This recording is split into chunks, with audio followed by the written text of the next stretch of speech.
Hello friends, यथार्थ Hindi education classes में आप सभी का स्वागत है।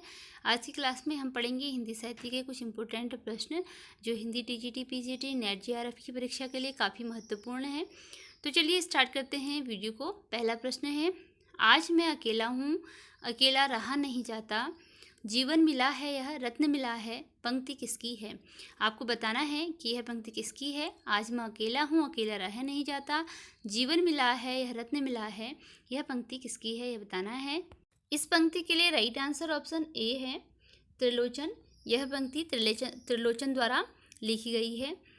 अगला प्रश्न है, थॉमस के प्रसिद्ध उपन्यास सैंडफोर्ड एंड मर्टन का हिंदी अनुवाद किसने किया।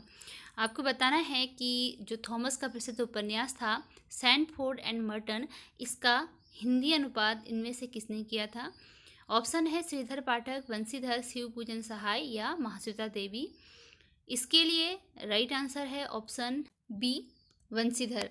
बंसीधर के द्वारा यह अनुवाद किया गया था सैंडफोर्ड एंड मर्टन का हिंदी में अनुवाद। अगला प्रश्न है, उपन्यास रहस्य नामक निबंध के लेखक कौन है। आपको बताना है कि जो निबंध है यह निबंध विधा की रचना है और लिखा गया है उपन्यास रहस्य नाम से। इसके राइटर का नाम बताना है, इसके लेखक का नाम बताना है कि उपन्यास रहस्य निबंध किसके द्वारा लिखा गया। इसमें आपका एक क्वेश्चन और तैयार हो रहा है कि उपन्यास रहस्य जो है वह किस विधा की रचना है। तो इस यह है निबंध विधा की रचना और बताना है किसने लिखा है। तो इसके लिए राइट आंसर ऑप्शन सी है, महावीर प्रसाद द्विवेदी। महावीर प्रसाद द्विवेदी द्वारा लिखा गया निबंध है उपन्यास रहस्य। इसी क्रम में अगला प्रश्न है, हम लोग जैसा और बातों में अंग्रेजों की नकल करते जाते हैं, उपन्यास का लिखना भी उन्हीं दृष्टांतों पर सीख रहे हैं। उपयुक्त कथन किसका है। आपको बताना है कि यह कथन किसने कहा है कि जैसा कि हम अंग्रेजों की नकल कर रहे हैं और बातों में, और जो उपन्यास लिख रहे हैं तो वह भी उन्हीं की दृष्टि के उन्हीं के दृष्टांतों पर लिख रहे हैं। तो कथन किसका है आपको बताना है। इसके लिए ऑप्शन है भारतेंदु हरिश्चंद्र, प्रताप नारायण मिश्र, बालमुकुंद गुप्त या बालकृष्ण भट्ट। इसका राइट आंसर ऑप्शन डी है, बालकृष्ण भट्ट। बालकृष्ण भट्ट का यह कथन है। अगला प्रश्न है, हिंदी साहित्य का काल विभाजन करते हुए ब्रज का कृष्ण संप्रदाय, इस नाम से काल विभाजन किसके द्वारा किया गया है। आपको बताना है कि कौन से ये लेखक जो दिए गए हैं इनमें से कौन ऐसा है जिसने कि हिंदी साहित्य का जब काल विभाजन किया था तो अपने काल विभाजन में एक काल का नाम ब्रज का कृष्ण संप्रदाय ऐसे भी रखा था। तो ऑप्शन दिए गए हैं आपको। इसके लिए राइट आंसर ऑप्शन ए है, जॉर्ज ग्रियर्सन। जॉर्ज ग्रियर्सन के द्वारा यह काल विभाजन किया गया था। अगला प्रश्न है, जैसी पहले कवि हैं सूफी बाद में, यह कथन किसका है। किसके द्वारा यह कहा गया है कि जैसी पहले कवि हैं सूफी बाद में हैं। इसके लिए ऑप्शन दिए गए हैं श्याम नारायण पांडे, विजय देव नारायण शाही, नामवर सिंह या श्याम सुंदर दास। इस क्वेश्चन का राइट आंसर ऑप्शन बी है, विजय देव नारायण शाही। विजय देव नारायण शाही के द्वारा कहा गया है जैसी पहले कवि हैं सूफी बाद में। अगला प्रश्न देखते हैं। अगला प्रश्न है, निम्नलिखित में कौन सा कहानी संग्रह फणीश्वर नाथ रेणु का नहीं है। जो कहानी संग्रह फणीश्वर नाथ रेणु का नहीं है वह बताना है। आदिम रात्रि की महक, अग्निखोर, अच्छे आदमी या गरीबी हटाओ। तो इसके लिए राइट आंसर ऑप्शन डी है, गरीबी हटाओ। यह फणीश्वर नाथ रेणु का कहानी संग्रह नहीं है। बाकी आदिम रात्रि की महक, अग्निखोर और अच्छे आदमी ये फणीश्वर नाथ रेणु की कहानी संग्रह हैं। अगला प्रश्न है, डॉक्टर नगेंद्र के अनुसार रसवाद का प्रथम प्रतिपादक ग्रंथ कौन सा है। आपको यह बताना है कि इसमें डॉक्टर नगेंद्र ने रसवाद का प्रथम प्रतिपादक ग्रंथ किसे माना है। अग्निपुराण, नाट्यशास्त्र, महापुराण या रस विवेचन। इसके लिए राइट आंसर ऑप्शन ए है, अग्निपुराण। डॉक्टर नगेंद्र के अनुसार रसवाद का प्रथम प्रतिपादक ग्रंथ अग्निपुराण है। अगला प्रश्न है, नारी सम्मान की भावनाओं को केंद्र में रखकर इनमें से किस उपन्यास की रचना की गई है। ऐसा कौन सा उपन्यास है जिसमें नारी सम्मान की भावना को केंद्र में रखा गया है, यह बताना है। ऑप्शन है आपका बंटी, शेखर एक जीवनी, जिंदगी नामा या बाण भट्टे की आत्मकथा। इसके लिए राइट आंसर ऑप्शन सी है, जिंदगी नामा। जिंदगी नामा उपन्यास में नारी सम्मान की भावना को केंद्र में रखकर उपन्यास की रचना की गई है। अगला प्रश्न है, जादुई यथार्थवाद का प्रतिपादक किसको माना जाता है। आपको बताना है कि जादुई यथार्थवाद का प्रतिपादक कौन है इनमें से। लोंजाइनस है, नीत्शे है, बुआलो है या वुड्सवर्थ है। इसके लिए राइट आंसर ऑप्शन सी है, बुआलो।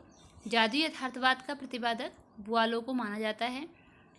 आगे प्रश्न देखते हैं। अगला प्रश्न है, मिलन यामिनी किसकी प्रसिद्ध रचना है?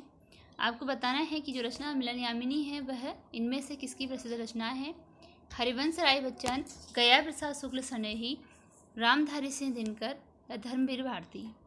राइट आंसर है ऑप्शन ए, हरिवंश राय बच्चन। मिलन यामिनी हरिवंश राय बच्चन की प्रसिद्ध रचना है।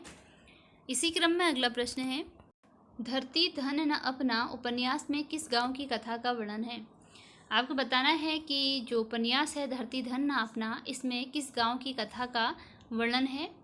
ऑप्शन है मेरीगंज, घोड़ेवाहा, भदौरिया, श्यामलखेत। तो इसके लिए राइट आंसर ऑप्शन बी है, घोड़ेवाहा। धरती धन न अपना उपन्यास में घोड़ेवाहा गांव की कथा का वर्णन हमें मिलता है। इसी सीरीज में अगला प्रश्न है, विश्वमय हे परिवर्तन, तुम्हारी ही विधि पर विश्वास हमारा चिराश्वास।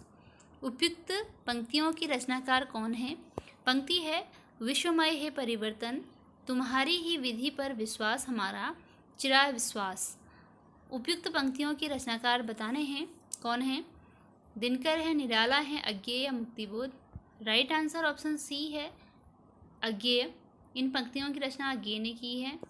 अगला प्रश्न है, हिंदी साहित्य का आलोचनात्मक इतिहास नामक ग्रंथ में निम्न में से किस कालखंड का वर्णन निहित है? आपको बताना है कि जो ग्रंथ है हिंदी साहित्य का आलोचनात्मक इतिहास, इसमें जो कालखंड दिए हैं, किस कालखंड का इसमें हमें वर्णन मिलता है, किस समय का वर्णन मिलता है, यह बताना है।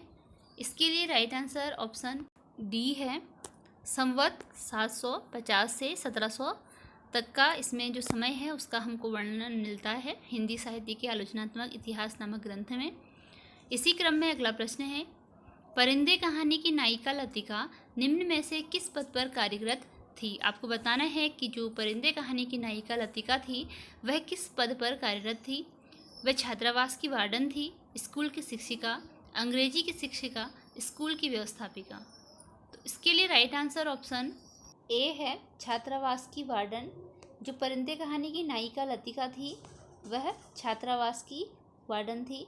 इसी क्रम में अगला प्रश्न है, हिंदी के उस उपन्यासकार का नाम बताइए जिसके उपन्यासों को पढ़ने के लिए बहुत से लोगों ने हिंदी सीखी। आपको बताना है कि वह ऐसे कौन से प्रसिद्ध उपन्यासकार थे जिनके उपन्यासों को पढ़ने के लिए बहुत सारे लोगों ने हिंदी पढ़ना सीखी थी। तो इसके लिए ऑप्शन दिए गए हैं, प्रेमचंद्र, रांगे राघव, देवकीनंदन खत्री या जयशंकर प्रसाद। राइट आंसर है देवकीनंदन खत्री। देवकीनंदन खत्री के उपन्यासों को पढ़ने के लिए बहुत से लोगों ने हिंदी सीखी थी। इसी के साथ वीडियो एंड होती है। अगर आपको क्वेश्चन यूजफुल लगे हों तो वीडियो को लाइक, शेयर और चैनल को सब्सक्राइब जरूर कीजिएगा। मिलते हैं अगली वीडियो में कुछ नए प्रश्नों के साथ। तब तक के लिए धन्यवाद।